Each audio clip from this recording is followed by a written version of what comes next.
Welcome, everybody, to another rendition of The Lone Wolf Show. I'm the Lone Wolf, and you are watching Witchcraft TV, www.witchcrafttv.online, and we have a special series of the WitchCon presenters.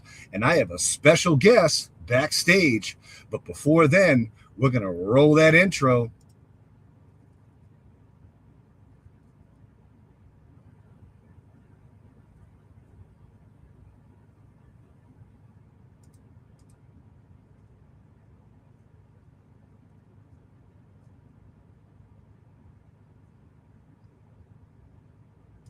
Okay, well, that intro seems like it has a little bit of problems, but we still have the special guest, and we're going to bring her on right now. Okay. Hello, everybody. Oh, there goes the intro. We're going to cut right back up. We just gave it all away. Hold on.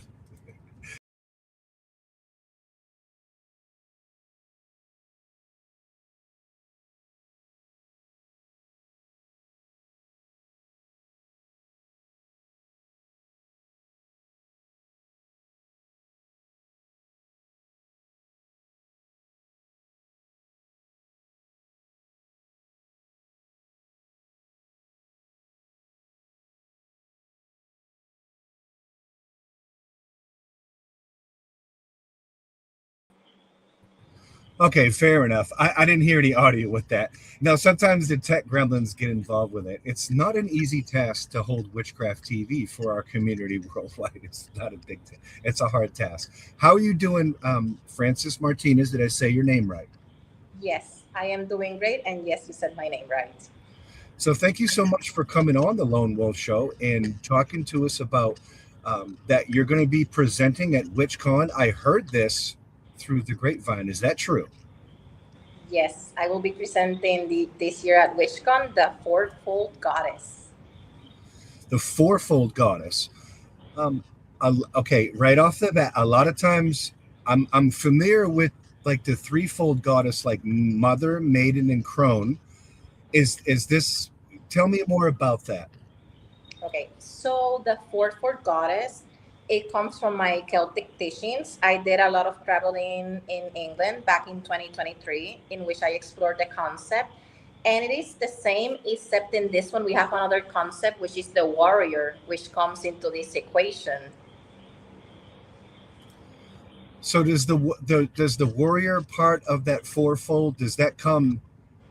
Where does that come into the mother, maiden, and crone aspect? Does it come in between something or? Yes, it comes in between the mother and the crone aspect. It is a representation of the woman that is already in their maturity, that already has their family, especially those female practitioners that have families, in that aspect of self empowerment, of overcoming challenges, of embracing that aspect that all women that embrace the goddess have. And the warrior aspect, is that a particular stage of life that you're now experiencing, or how do you reconcile that? So I reconcile it according to Celtic teachings. It is in between the mother and the crone because in that aspect the woman has already been through the maiden stage, which is the innocent, the fresh stars in the step in life that I am advancing, that I am learning. So it really comes in between that maturity in that aspect in which the woman has already lived, has been gone through the maiden, has been gone through the mother, and it's now in between this aspect of mother between crone. So it is between the mother and the crone aspect. Where exactly did you get this whole epiphany, or um, where did this come to be in your spirituality, in your path?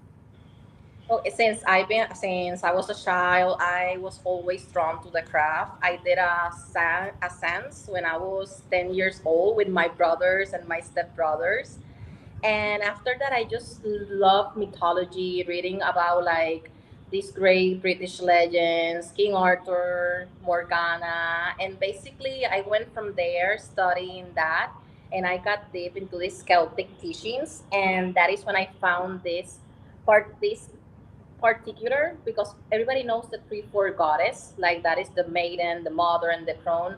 But then it really caught my attention when I came across this, and I studied it, and I study it, and I practice it, and I embrace it, and I teach it forward to my students, to people, and I now have the opportunity in WishCon and sharing it here in Witchcraft TV with you all. Is the majority of your students are they in Puerto Rico, or are they in America? Are they in Europe? Are they everywhere? And also, how would one get in touch with you if they felt this pulse of the warrior goddess, and uh, in conjunction with the three aspects? Yes. Okay. So my students, I have some in Puerto Rico, which I meet with them weekly. But I also have some in the States. I have one in North Carolina. I also have two in Philadelphia. What I do is I do Zoom meetings. I also use social media and Telegram so that I can keep connected to the locals here and also to my other students abroad. So in your bio, it says that you're always enjoying new places, exploring new places, deepening your magical practice, and learning from different rich diversities of different cultures. Where have you been physically on the planet? And can you tell me about those some of those experiences? Yes, so basically, I got my formation here in Puerto Rico. I got formed in shamanism, and I traveled to England. I went to Glastonbury, Cornwall. I also went to France. I've been to Mexico to see the pyramids. So I've been a little bit into Central America. I went to Honduras, and every time that I have traveled, it's always been to continue to learn, to take new roles, so that I can continue to like share my knowledge and teach others, but also like keep myself like in innovating myself. Out of all those places that you said, which one do you think was the most magical, magnificent place? So after my hometown in Puerto Rico, because we have a lot of history here between the Spaniards, the African, the Indians, I would say England. Like that's where I felt like my second home. Did you go to Stonehenge? I did. It was amazing. Like there are a lot of beautiful energy and the ravens. It was very beautiful. So when you went to Stonehenge, you saw ravens there. Yes. That's I like that. That's really They really started flying around me, so it was like even more magical. Like, hey, I'm here for the first time. I feel the energy of like this ancient energy, because like the Stonehenge has so much history, like going back, and then like being surrounded by ravens. It was a very beautiful and empowering experience. I think it's also very beautiful and empowering that you are very diversive, and that you are a practitioner of magic, not only in Puerto Rico, but also shamanism, Wicca, ceremonial magic, Norse and Celtic magic. How do all those, how do all of those, as you think there's a universal type of teaching, or do you learn different things from different geographical and time periods? So it's more than universal teachings, but I also been learning different crafts like in different times of my life. There was a year that I fully studied shamanism, like connecting with the drum, then dedicating myself to Celtic and even like Catholic magic, because like you can work with the saints and whatnot. So something that I tell my students is that it is what connects with your spirit, and what that which brings you peace and can empower you, because that is like the, like what I say, that is the true calling. That what makes you feel good about yourself. When you accept new students, um, as a teacher, what is some of the first things that you bestow or teach them? Well, the first thing that I teach them is first integrity, but first with themselves. Like, take what resonates with you, ask questions, and just like to see that integrity, and also like proactive. I like proactive people that are like learning on the fly. And if they're not learning on the fly, that is fine. I will be there to facilitate in the way that I can facilitate towards them. So those are things like the integrity with themselves and also like their willingness and what they like. And you can recognize, you can see when people are just coming to see like, what is this about? But you can see also when people are like really drawn to it. And those are the types of students, those with integrity, willingness, and like that passion for the craft. What does integrity mean to you? Integrity, wow, that can vary from people to people, but to me it is some, it's about being true to yourself, doing what feels right to your gut. Maybe what feels right to you is not going to be right to the other person, but like do what feels right to you, that which brings you peace. That is my definition of integrity. And what would be a good example of learning something on the fly? Like, okay, so for example, I was doing a couple of weeks ago, I was doing like this class like on herbology, on plants. I was teaching my students like how you can touch the plants and you can feel their energy, like their roots, if there's something, like if there's something on the plant, what is it asking you? Because it is a living being. And there was somebody that said like, you know what, I don't think that this is classes for me because I don't get it. And I was like, you know what, you're being honest, that's okay. So like this student was more into cooking witchcraft, so like they're being honest, they're saying like, thank you for this, but this is not the type for me, and that's okay. Like that makes you, that's integrity, and that's also being vulnerable, which is a strength. So in your bio, it says that you're passionate about guiding others on their personal and spiritual paths, helping them connect to their inner power and wisdom when not teaching or writing. So it seems like you try to not bestow your spirituality on your students, but try to get them to come into their own spiritual power. Is that true? Yes, yes.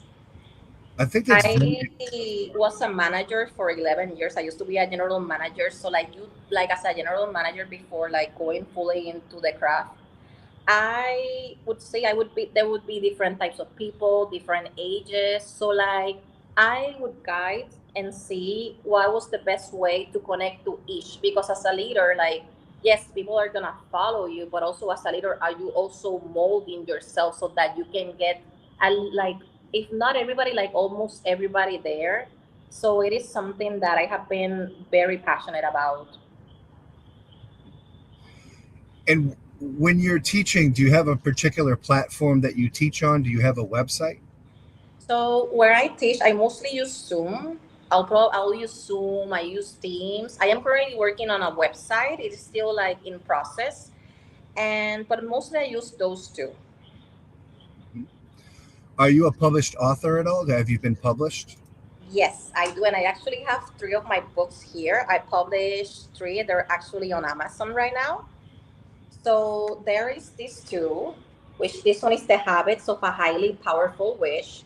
And basically in this one, I'm combining like basic knowledge, like how to make cyballs, but also like the chakras of the world, but also like blending it a little bit with that administration part. Like there is this book that really inspired me, which is called The Seven Habits of Highly Successful People.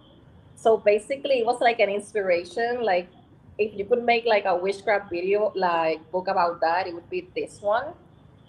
Okay.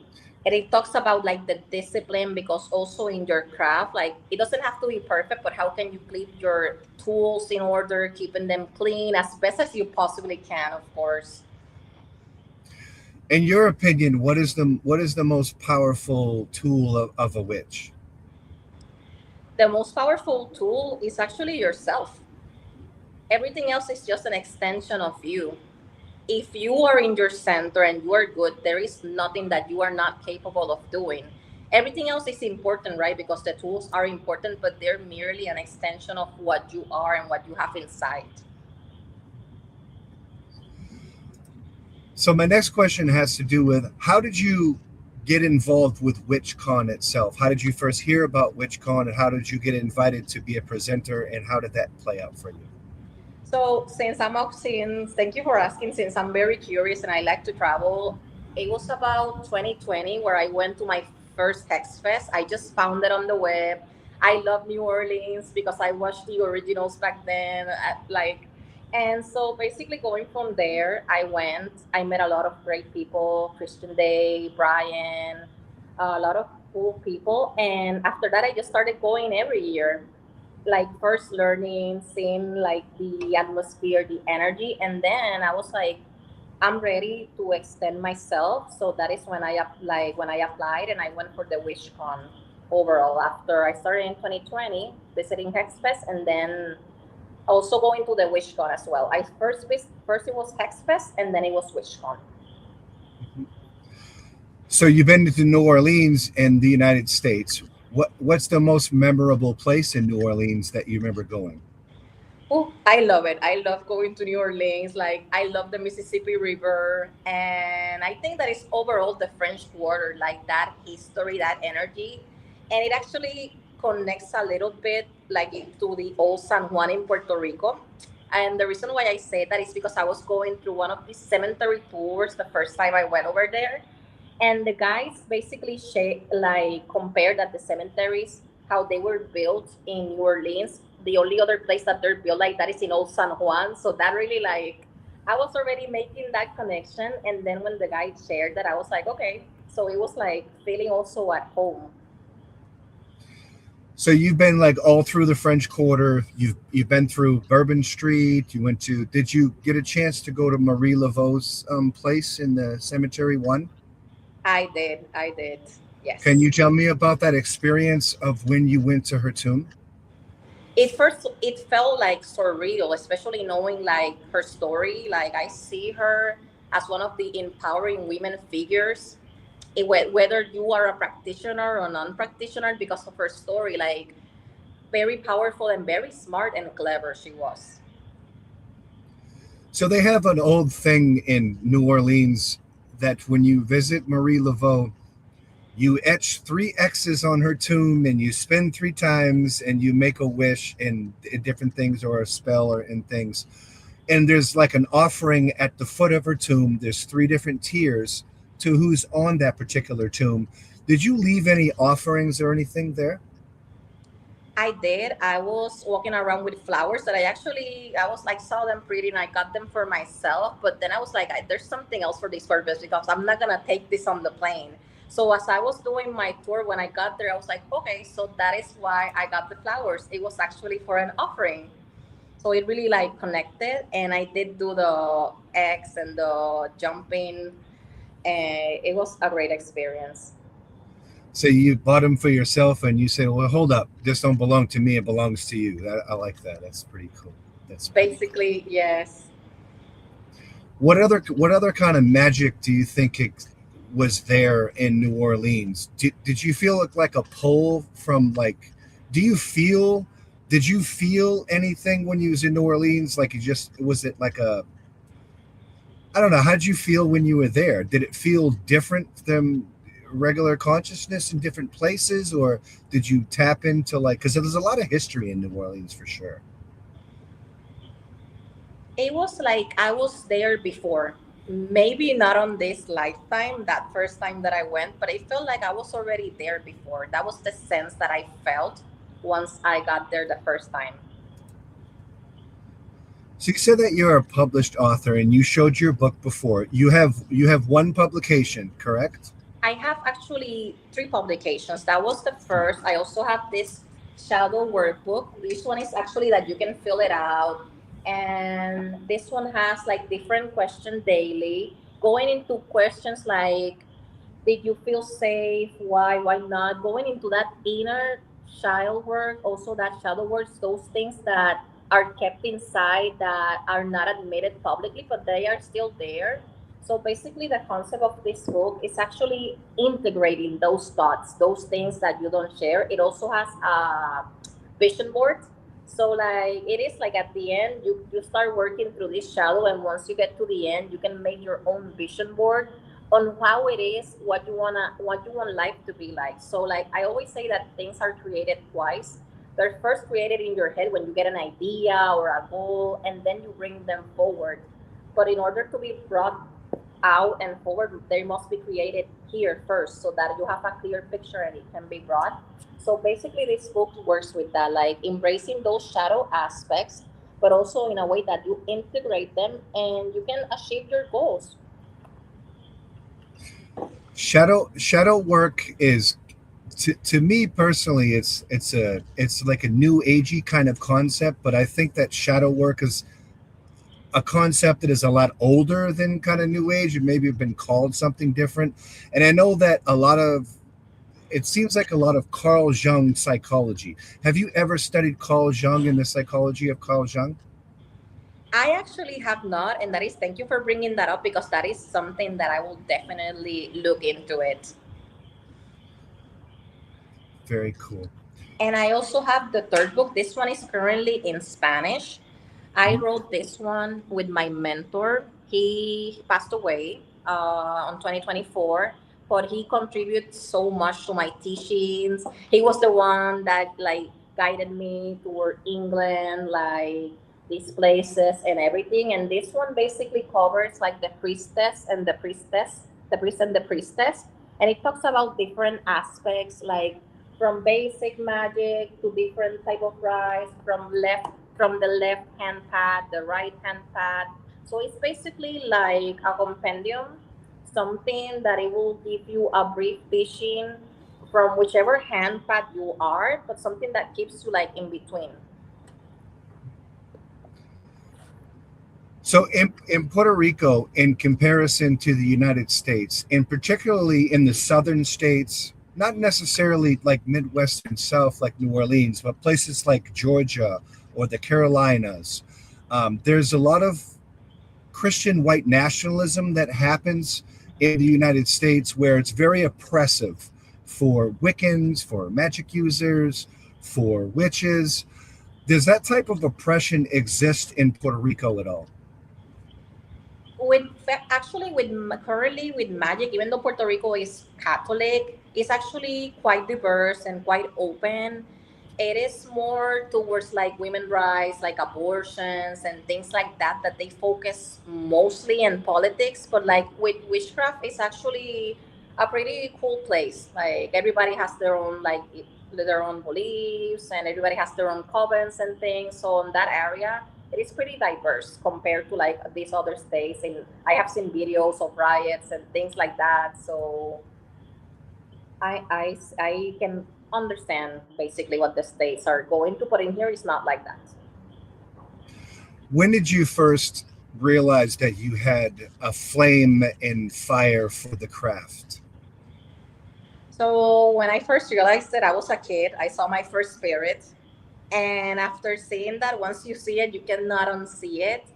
And basically, it was that my mother also, when she was younger, she used to go like she used to work with saints and whatnot. So I basically grew up watching this. But the great thing like about my parents, my family, is like they don't impose religion. It was all to my free will of choosing. And then when I was like 12, 13 years old, I did my first science. I remember grabbing a crystal balls with my brothers and doing that to see which spirit was visiting there. And that's what I knew when I was a kid, that this is it. Like this was for me. You seem very educated on different gods and goddesses and pantheons across the world. What Patreon god and goddess do you work with? My favorite, well, I have two. First is Morgan Le Fay, and then Lilith. Morgan Le Fay and Lilith. And they're both the feminine archetypes of uh, the goddess. Do you have a masculine form of the god that you endure or work with, or do you just specifically work with feminine goddess spiritual goddesses? Excuse me. I work with, no, it's okay. I work with Ra, the Egyptian god Ra. I also work with Anubis and with Thor. Those are my three favorite male gods. Why are you drawn to that particular pantheon with them? Why are you drawn to them? So it was actually thanks to my mentor. He was the one that introduced me basically to the male gods that like on that part.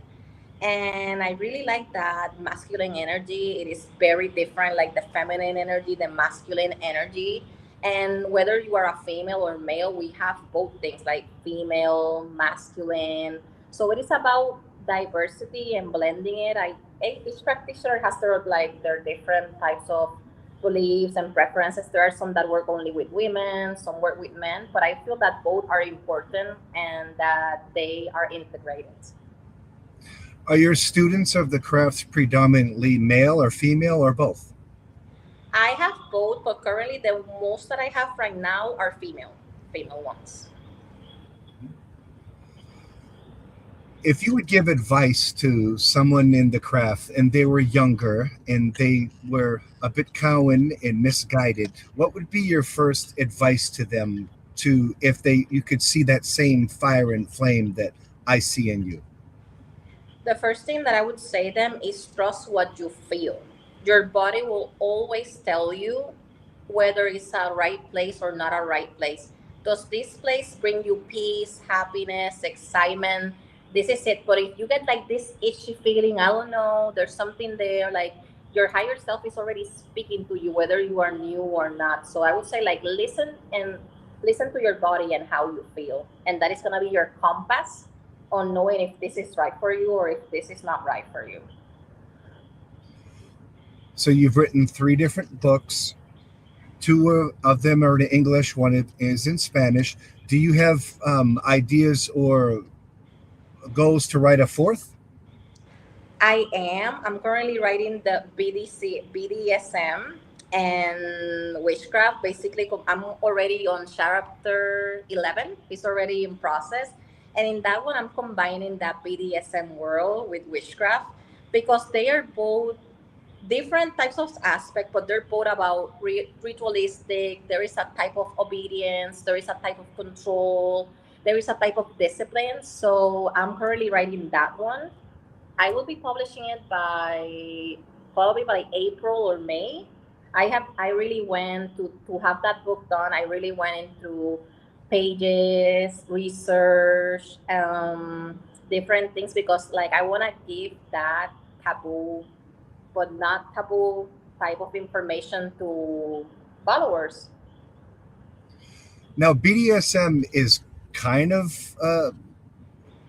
something that I'm familiar with, but I really like to know, what is your definition of BDSM?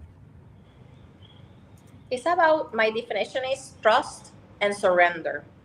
That is how I would define that because you in whichever role that you're choosing, whether it's a submissive or a dominant, there is a trust here going on first, right? Before doing this. That is more beyond sexual. And if you combine, like for example, role work, like there is not magic as well. Like these two things are very different yet so familiar. So that is what I say like when I ask a definition, trust and also surrender.